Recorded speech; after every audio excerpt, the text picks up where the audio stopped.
What up, Fight World? It's your boy Ego, and I'm back with some more boxing. Now, I had to address this issue, and truthfully, I wanted to let Manny Pacquiao's victory be Manny Pacquiao's victory because I'm not trying to take anything away from him.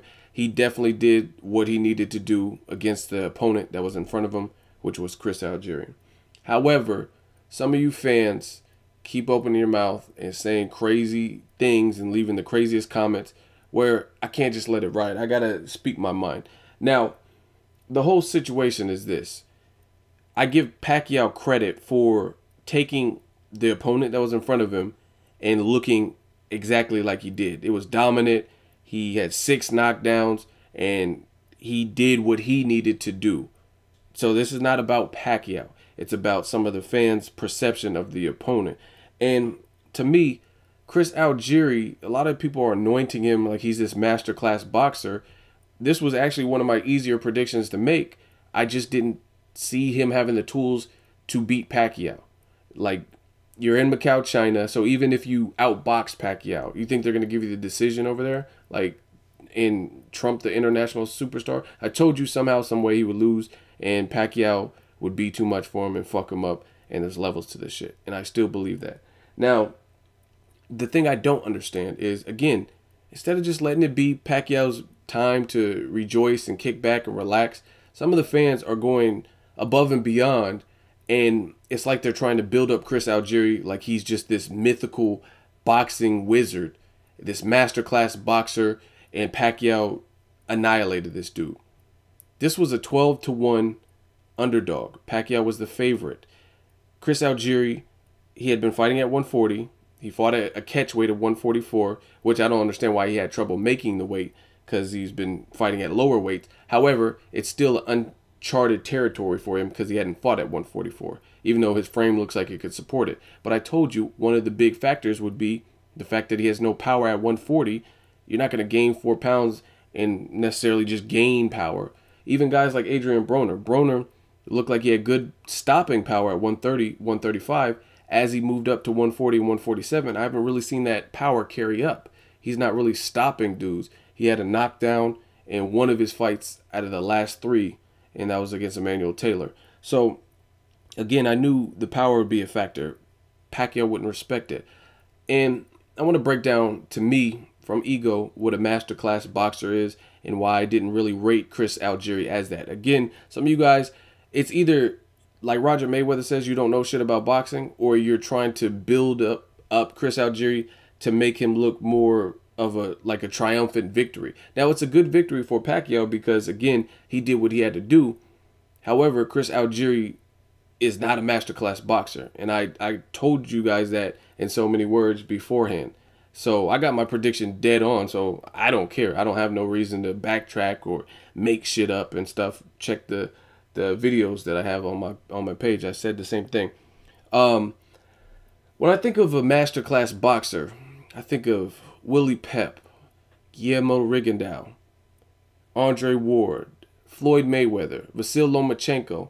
I would even throw in guys like Terence Crawford, Mauricio Herrera. Now, to me, what a masterclass boxer does is he's a boxing wizard. He implores the sweet science, and that's basically being a complete fighter, not having one strategy, so to speak. Like, he's not just good. Some people are just offensive-minded beasts, you know what I mean? And it's just straight offense, like bow, like, you know what I mean? Like a Victor Ortiz. Not much on the defense, but when he's on, his offense is good. You know what I'm saying? And there's a lot of fighters like that. But when you look at guys like Vasyl Lomachenko, Mayweather, Rigondeaux, Andre Ward, guys like that, it's a bit more. They have other tools. Like, it's not just one punch. They might not even be the most powerful dude. Like, if you look at Mauricio Herrera, he gave Danny Garcia, in my opinion, more problems than the bigger puncher, who is a good boxer puncher, and that's Lucas Matthysse. So, to be a masterclass boxer, it takes several things. I think why I would rate guys like Mauricio Herrera is because between his footwork, his ring IQ, his ring generalship, he knows when to fall in. He knows when to clinch. He knows when to smother you. He had an excellent jab versus Danny Garcia. Those are things that a masterclass boxer has. Or you look at Guillermo Rigondeaux. Rigondeaux went up against a guy like Nonito Donaire, who hadn't lost in, I think it was 11 years. It was a guy who was bigger than him, a guy who can crack, a guy with an insane left hook who had been knocking out most of his opponents that would engage with him. Unless you were like the Japanese dude or Omar Narvaez and, you know what I mean, just shelled up like Josh Clottey did versus Pacquiao, you were probably getting knocked down or knocked out if you really committed to your punches, because Donaire is quick and that kind of stuff. What Rigondeaux did was pure sweet science masterclass boxing. He frustrated Nonito Donaire. He made him apprehensive to throw. He made him gun shy. That's what a masterclass boxer does. Same thing with, if you look at Floyd Mayweather versus Robert Guerrero. Robert Guerrero is a southpaw, so the punches are coming from a different perspective, a different angle. And I'm not saying Robert Guerrero is just the best welterweight. However, Robert Guerrero was gun shy. Robert Guerrero didn't want to commit because of the speed, the counter-punching ability, the finesse. He was looking very foolish and like swinging and punching at the rope. Same thing with Canelo when he fought Mayweather. Canelo, there's one scene late in the fight, maybe the 11th round, where Canelo, he threw a wild punch and it like grazed like the ropes, and Mayweather was very elusive and got out of the way of the punch, and then he acted like he was looking at the punch. To me, that's what a masterclass boxer does. Same thing with Pernell Whitaker, another guy that I consider a masterclass boxer. He could take a Julio Cesar Chavez and frustrate him because he can't land his offense. And it comes from having a brain, intellect, good footwork, a jab, defense, different things like that. Now, Chris Algieri possessed some of those things, but I don't consider him a masterclass boxer because who is he dominated? Who is he just put an absolute boxing clinic on? Name one person. Like, if you look at his resume, did he just school Emmanuel Taylor? Did he even beat Emmanuel Taylor in a significantly better fashion than Adrian Broner? You know what I'm saying? You look at his fight with Ruslan Provodnikov. Ruslan is a very one-dimensional fighter, but he's a beast because he has that insane will. Like, he's going to keep coming forward. He's tough, and he has crazy power. So that's what makes him dangerous. But he's very one-dimensional. He comes straight at you. He doesn't have much creativity when it comes to punch variation. He doesn't really use a jab. Sometimes he comes in with his head. You know what I'm saying? Very one-dimensional. But the reason he's even competitive or he can give guys a run for their money is because he has crazy power. So in boxing, it's inevitable that you will land something. So if he wins the battle of attrition and he's tough and he has a chin, so if he can win that battle of attrition and then wear you down, fatigue you, and then get you to slow down a bit with the punch or just from fatigue, then that's why he can win. But Chris Algieri didn't dominate by any stretch Ruslan Provodnikov. Versus when you look at guys like Terence Crawford, another masterclass boxer. In my opinion, when he fought Yuriorkis Gamboa, Crawford was drastically behind. I think, I don't have it score, I don't have my scorecard or anything, but I think I had him losing the first 6 rounds. He was competitive. He was still, it wasn't like he was just getting completely dominated in every single round, but he wasn't winning the round. That's the point. So my scorecard, I had Gamboa up by like 5 or 6 rounds in the first half of the fight. Gamboa looked really sharp, really focused. He looked quick as shit. And Terence Crawford needed to make some adjustments, and he did that. He switched his style. He went ambidextrous, switched to southpaw, and that created a ton of openings and exploited a vulnerability in Gamboa. And then from that point, it was like Murder, She Wrote. It was like the slow undoing of Gamboa, and Crawford got several knockdowns, and the rest is history. And he's got the stoppage. That's a masterclass boxer. Again, when has Chris Algieri ever done that to a notable opponent? I just don't remember it. I don't remember a time watching. I've seen a couple Chris Algieri fights, especially in preparation for the Pacquiao fight. I don't remember him doing that to Ruslan. Like, could you say what Rigondeaux did to Donaire, Chris Algieri did to Ruslan? And Ruslan is very one-dimensional. To me, Nonito Donaire, especially at the time, you could say Donaire's washed up now or whatever you have to say, but at the time, Donaire hadn't lost in 11 years. He was the champion. He was stretching most of his opponents, knocking them out. Jorge Arce, the Japanese dude, etc. So that was really impressive what Rigondeaux did. You look at a fight with Vasyl Lomachenko on the Pacquiao-Algieri undercard.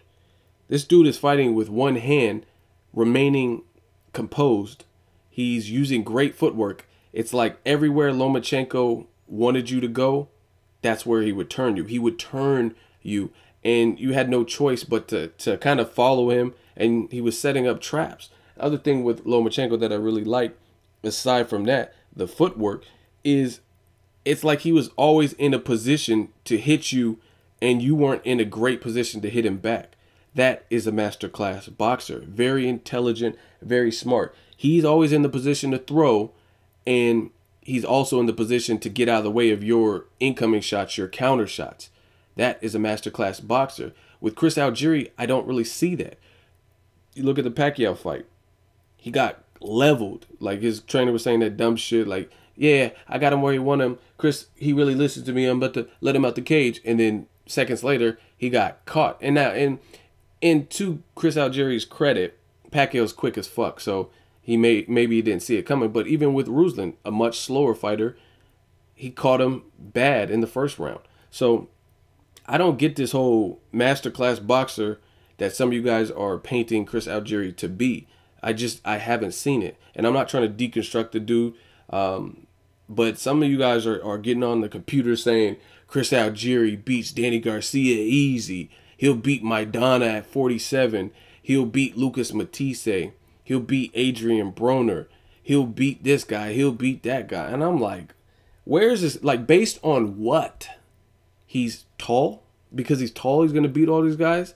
Like, I really don't see it. Now, out of the whole list that I just named, I would say he probably had the most success stylistically against Broner, because Broner fights very flat-footed. But to say he'll beat the lineal champion, Danny Garcia, who is undefeated, has crazy power, especially in his left hook, is good counterpunching and timing. I've seen him dig to the body. Good, just intelligence. You know what I'm saying? He makes adjustments. I've seen Danny Garcia do that.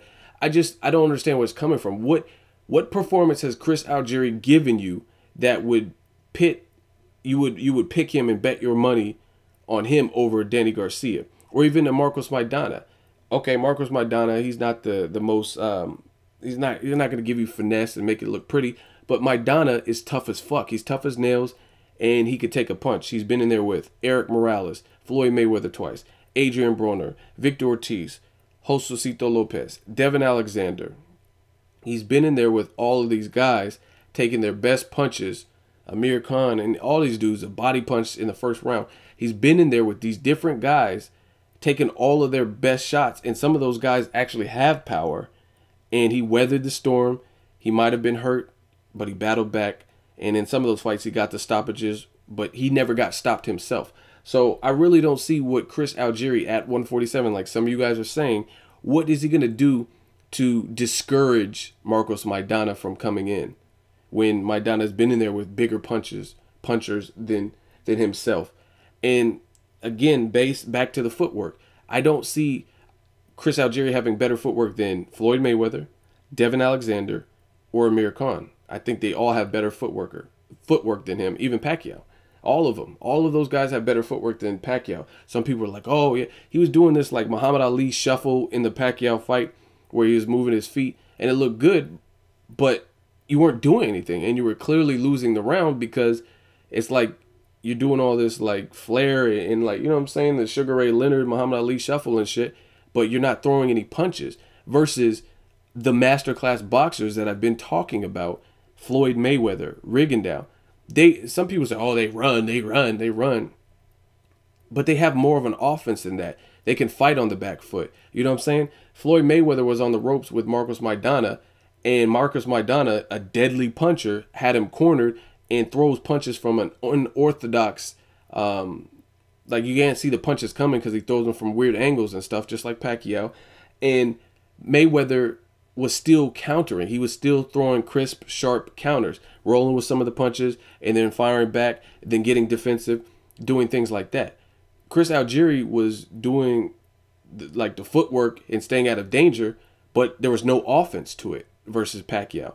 And again, you got to give credit to Pacquiao for creating that. He made Chris Algieri apprehensive to want to even throw. because Pacquiao's so damn quick. But again, this is gonna be the last video probably where I talk about this dude. I have no problems with Chris Algieri. I don't have a problem with any of these fighters. I just speak from the heart. I keep it to you, give it to you guys real. And Chris Algieri, just to me, he's not these masterclass boxers like Andre Ward. I've seen these guys go through trials and tribulations in different fights, and it has led me to believe that they're masterclass boxers. But for some reason, again, maybe you guys are just trying to make the opponent sound bigger and better than what he actually is in terms of victory. But Chris Algieri is not a masterclass boxer. Like I said, who is he dominated? Everybody I named, from Lomachenko, use him versus Gary Russell Jr. I actually thought Gary Russell Jr. had speed and power to beat Lomachenko. Lomachenko has only fought, I think it's 4 times now as a pro. And so I was like, damn, that's not enough experience. Gary Russell Jr. is fast as fuck. And if you watch that fight, Lomachenko straight beasted. You know what I'm saying? You can't teach certain things like that. Chris Algieri has never had a performance against that level of competition, like per his division, like Lomachenko did versus Gary Russell, or Rigondeaux did versus Nonito Donaire or Becco, or Floyd versus any of his last few opponents, Maidana or Canelo or Robert Guerrero or anything like that. Mauricio Herrera, Danny Garcia, Mauricio Herrera versus Johan Perez. Like, when has Chris had that type of performance to the point where you would bet your money on him over Maidana? Again, I think a lot of you guys either don't know boxing or you're trying to save face and make him look like this big bad wolf. Just call it like it is. Pacquiao did what the fuck he had to do against that level of opposition. He showed that there are different severities, different leagues, different levels to this shit, and he won. But don't try to paint Chris Algieri to be this monster like he beats everyone at 140. I mean, truthfully, I can't picture him having a career at 147. Let's be honest. I don't picture him beating Amir Khan at 47. Can you imagine Chris Algieri versus Shawn Porter? And Shawn Porter, he actually showed some vulnerabilities in the Kell Brook fight. However, Kell Brook is strong, and he had a great game plan. Can you imagine Chris Algieri versus Shawn Porter? I don't give Chris Algieri any chance to beat Shawn Porter. I think Shawn Porter is too big and too strong, too rugged, and with the footwork and the lazy jab, he didn't have a crisp enough jab. I just don't see Chris Algieri having a career at 147 fighting Keith Thurman. You think he's such a masterclass boxer? You think he can stay out of the way of all those bombs and outbox the shit? You know what I mean? That's why I don't understand. That's what I hate about boxing. Some of the fans are just so unknowledgeable. Floyd Mayweather versus Canelo. Canelo is a big dude who can hit, who has heart, who comes to bring it, comes to fight. And Mayweather made him look like shit. Just being Mayweather, ring generalship, IQ, experience, all of that. Counterpunching. Marquez, another beautiful boxer. It takes a special fighter to be considered a masterclass fighter. You have to do a lot of things right. And again, I personally have never seen Chris Algieri. He's somewhat slick. He's solid, but he's never been a masterclass boxer. Everyone that I listed, from Floyd Mayweather to Pacquiao to Lomachenko to Rigondeaux to Mauricio Herrera, Andre Ward, Willie Pep, Pernell Whitaker, these are all guys that are more masterclass boxers. And some people are like, oh, you said Pacquiao. Pacquiao, he can capitalize on mistakes. Pacquiao's actually a better boxer than a lot of people give him credit for, especially this refined Pacquiao post-knockout. You know what I'm saying? Because he has speed, he has good footwork. So that's why everyone wants to see, including myself, wants to see the Mayweather versus Pacquiao fight. Good fight. Let me know what you guys think of Chris Algieri. I'm not sold that he's a masterclass boxer. I'm anxious to see who he fights next and how he looks, because, again, I don't see him having a career at 47, and I don't see him beating even other guys. And I'm not giving credit to other guys at 140 for what Pacquiao did, because Pacquiao made him look like pure shit, and that's because it's Pacquiao. You know what I mean? Pacquiao's proven elite. But still, I don't see Algieri beating a ton of guys. Like, I don't even know if he beats Lamont Peterson at 140, to be honest. So that's just my personal opinion. Is Chris Algieri a masterclass boxer? Did I hit the nail on the head? What do you guys think? Leave a comment. Who does he beat at 140? Can he beat a Maidana? Can he beat Danny Garcia? Leave me a comment. Let me know what you guys think. Make sure you like this video. As always, hate, comment, or subscribe. Till next video, is Ego signing off.